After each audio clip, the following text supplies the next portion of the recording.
Muy bien. Ayer falleció el doctor Carlos Santiago Fait.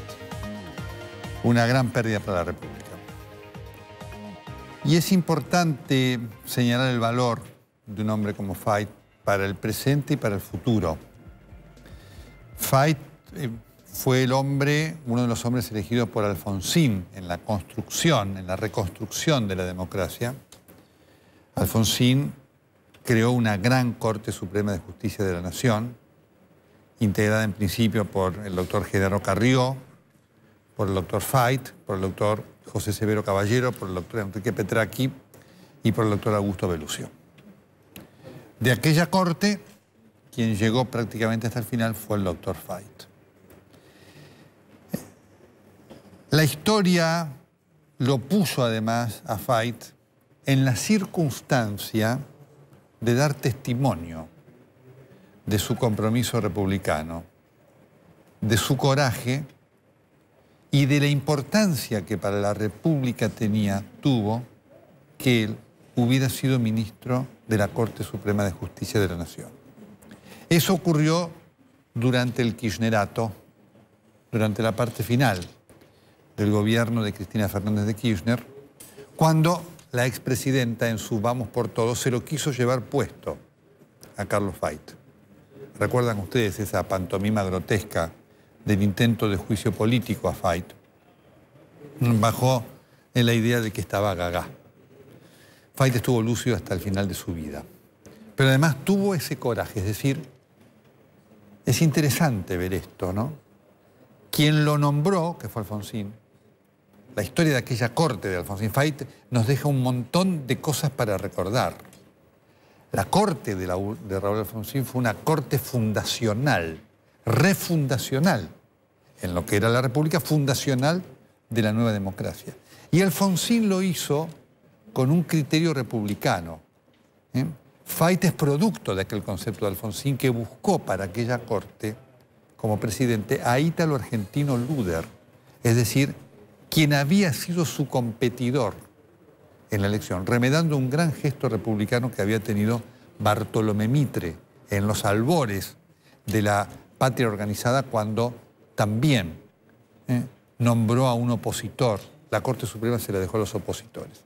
Fait entonces representó eso en dos instancias fundamentales de la Argentina, que tuvieron a mal traer a la Corte. La más grave esta, que marcaba yo durante el kirchnerato, la parte final del gobierno de Cristina. La otra durante el menemismo. Los dos gobiernos más extensos del peronismo fueron iguales en cuanto a considerar a la Corte un obstáculo para su proyecto de poder, de suma del poder absoluto. Y ahí estuvo Fait. Y su voz se sintió con serenidad, con firmeza, sin grito, con clase. Su voz se sintió. Se sintió en sus fallos, se sintió en sus declaraciones.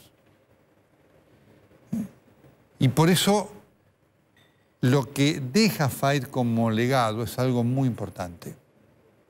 Muy importante en cuanto a una demostración de la trascendencia que para una república es la existencia de una justicia independiente y fundamentalmente de jueces que hagan realidad esta necesidad. Porque cuando uno dice la justicia debe ser independiente es un concepto. ¿Quién corporiza esto? Los jueces, las personas. Fait lo hizo. Defendió a la República. Nos defendió a los que nos sentimos avasallados por un poder que quiso quedarse con todo el poder. Hay una famosa historia en Inglaterra de un señor que tenía unas tierras que quiso confiscarle el rey de Inglaterra, ya por 1500. Y el señor acudió a la justicia. Y por supuesto, algunos se rieron de él hasta que un juez falló y le dio la razón. Y aquel señor dijo, Estoy tranquilo. Nada podrá hacer el rey contra mí mientras haya un juez honesto y cabal en Inglaterra. Fait representó eso.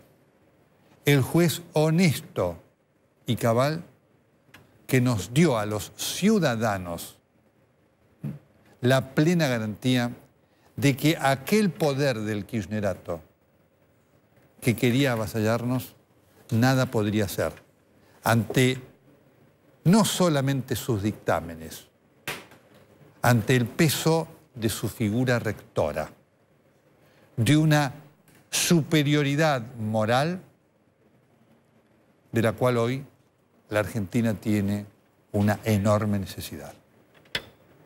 Honor al doctor Fait.